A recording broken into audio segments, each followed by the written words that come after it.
Oh, ow. Ooh. Colt's fall, we've been hearing about for months, finally airs. And it was even worse than I thought. Doctor said like it can kill you, basically breaking your femur, because if the bone goes through the artery, you can die. My right foot slipped. I extended my leg so far back like a ballerina, and then I fell and landed on it. Could you imagine if that was caught on tape? I can't watch. My goodness. Are you okay, bro? No, that's the leg I broke. Can't move it. Ooh. Aside from the details of the fall, what shocked me the most? The way some of the cast members responded. Taken an ambulance? Colt?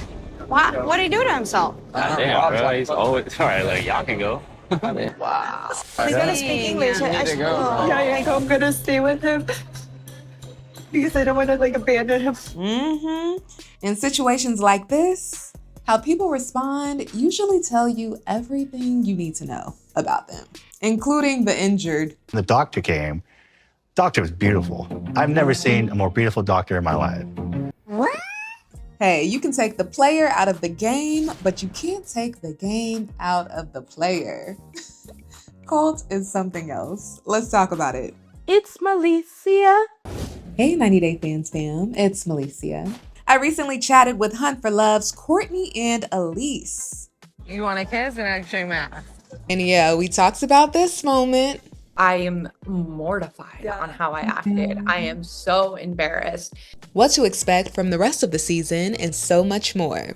Like when I say like you're about to like have your jaw on the floor, it's about to be like, whoa. It's about to get a lot messier. I'd say we're both gonna embarrass ourselves and do a lot of cringe things. Okay. Yeah, and leave with people you never expect, Yeah. couple up with people you never expect. Our full conversation will drop soon. Make sure to subscribe and turn on those notifications so you don't miss it. Oh my God. Colt! Jesus Christ. Okay, on to what Colt himself refers to as a most terrible fate. Hey, Shakespeare. Colt acts like a man who's been trapped in a Shakespeare play or a Renaissance fair, and I'm here for it. It just sucks that the tragedy part is playing out too. I woke up, I texted Courtney, I believe. I usually text her in the morning or she texted me. The morning of the fall, Colt went to Courtney's room after she told him she was feeling kind of low and stressed ahead of her date with Usman.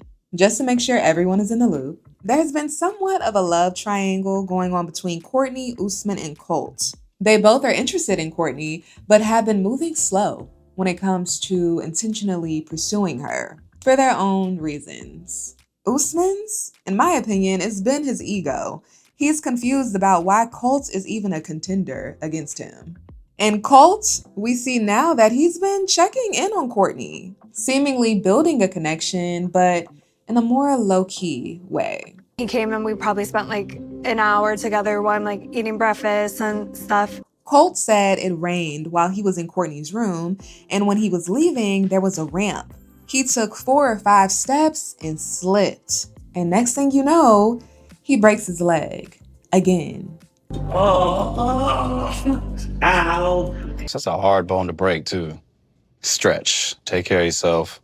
Have at least a little bit of body control to not fold like an accordion if you slip. Rob with the advice and shade. Yeah. His reaction to Colt's traumatic fall was honest, but on the immature side, in my opinion. Colt got hurt and he's been taken an ambulance? Colt? What did he do to himself? Damn, bro. He's always all right. Like y'all can go. Did they need your permission? Rob liked his outfit too much that day. He wanted to be seen. He didn't want to tend to Colt. I'm joking, but he was taking that fedora seriously. The look was giving grown man. I just wish I could say the same thing about the behavior. I get that Rob wasn't messing with Colt after Colt called him out for letting rumors swirl that he slept with Elise, even though it's looking more like Jen is the one who actually slept with him and Colt. We've already spent the night together at this point. We've already made love. And if you ask Chantel, she probably could have been next, but we'll get to that later. I think you're full of bull. You won't admit that you're Get in the pool. Prove it to me. I don't want This the is fact getting out that of control. Elise We is never being exchanged keys. slandered here. What Good person. What? Okay. Decoy. Yeah, Colt did unexpectedly go hard. Flashing down her from her pool. What's that about? But if you ask me, when it comes to his injury, Rob would have been better off not saying anything. He didn't have to go check on him. But just keep it cool. Just don't say things like this. Is he alive? Is he alive? Wow. What the? What if something more serious ended up happening? Colt was going off on Jen the other day too. Why are you wrong? I'm Well, wrong. yeah, okay. But she turns into a compassionate woman, not a personality trait we usually see from her, and jumps in the ambulance to help translate for Colt and Courtney. You gotta speak English. Need to go, bro. Can we finish this later? Thank you, bye. If you ask Courtney, Jen used this opportunity to end her therapy session with Cole, who she's been triggering the hell out of at the resort by not being transparent about what she and Rob have going on. I think Cole was stressing her out. Jen claims her motivation for going to the hospital was seeing Courtney in tears, thinking all of this was her fault because Colt came to her room to check on her.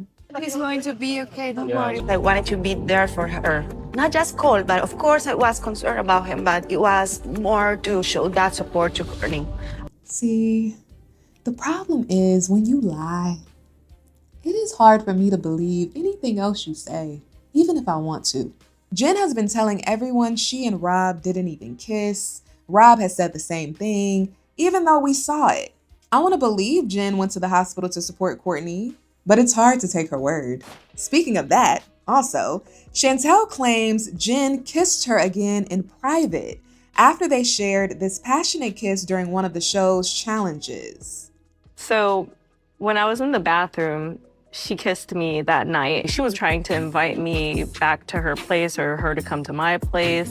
And then I told her, no. According to Jen, that didn't happen. No, I never did try to kiss Chantel off camera. Never. Who do you believe? While we're on the topic of Jennifer, she also shared an interesting fantasy. I want to be with a trans. You want to be with a trans woman? Yeah. I just want and tits. I know her DMs are blowing up after this episode. Now back to Colt's fall. I think out of all the cast reactions, Courtney's said the most. After they left the first hospital, Jen returned to the resort and Courtney stayed with Colt as they moved him to the next hospital, where he begged her not to tell his mom because if Miss Debbie starts panicking, he will start panicking. He's in pain because of me. They named the episode The Boy Who Fell for Her, literally. Courtney's a great person. You know, she's a great friend. And we had a great time and we're continuously having great times together. Yeah, she showed up for him. Not only with her actions, but her emotions showed just how much she cared.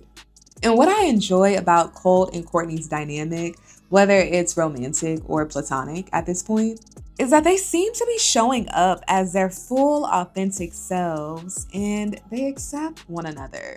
In my room, I'm like putting a rag on his head and like, are you okay? And then he's like looking in the nurse's eyes and like, oh, your eyes are so beautiful. Oh. Let's be real, some women would have smacked Colt upside the head if he did that. I'm like, are you trying to pick up the doctor right now? Are you kidding me? Colt says he was legitimately attracted to this doctor. So much so, he started questioning his sanity. I'm like, I gotta stop. Like, am I crazy? I'm having this intense pain, and I'm still thinking about this girl. I'm like, oh, God, stop. What's wrong with me?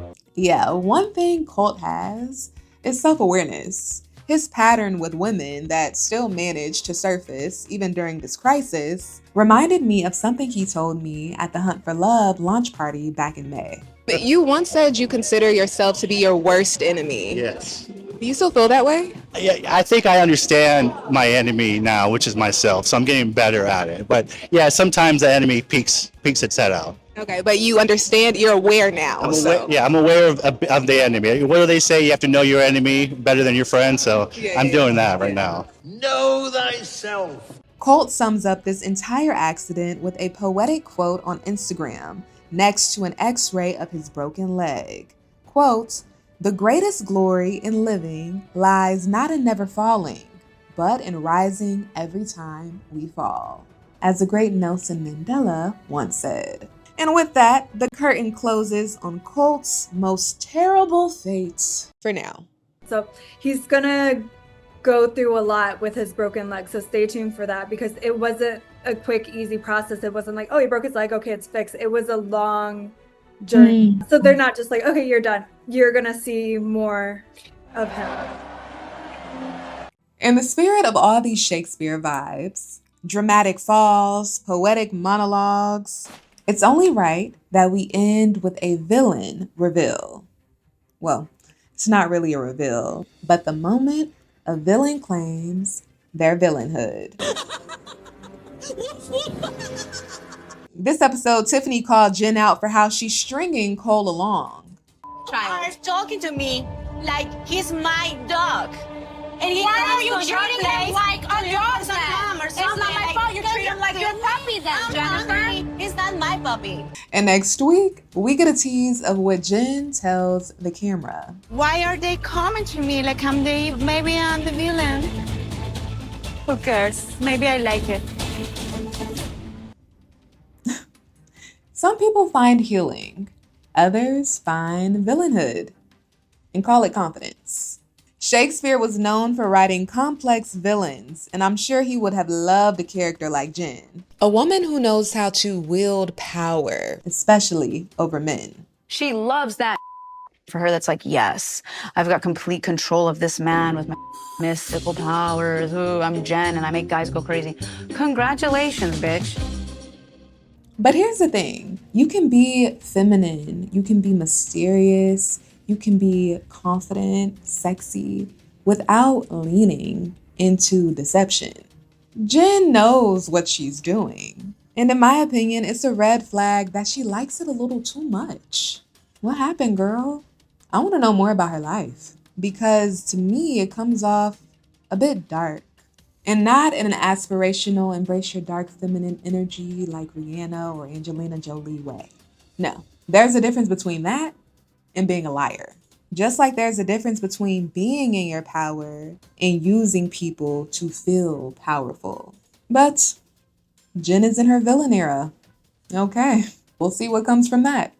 All right, 90 Day Fans fam, thanks for hanging with me. If you haven't already, make sure to hit that subscribe button. It helps me out a lot. I appreciate you, as always. I will see you next time.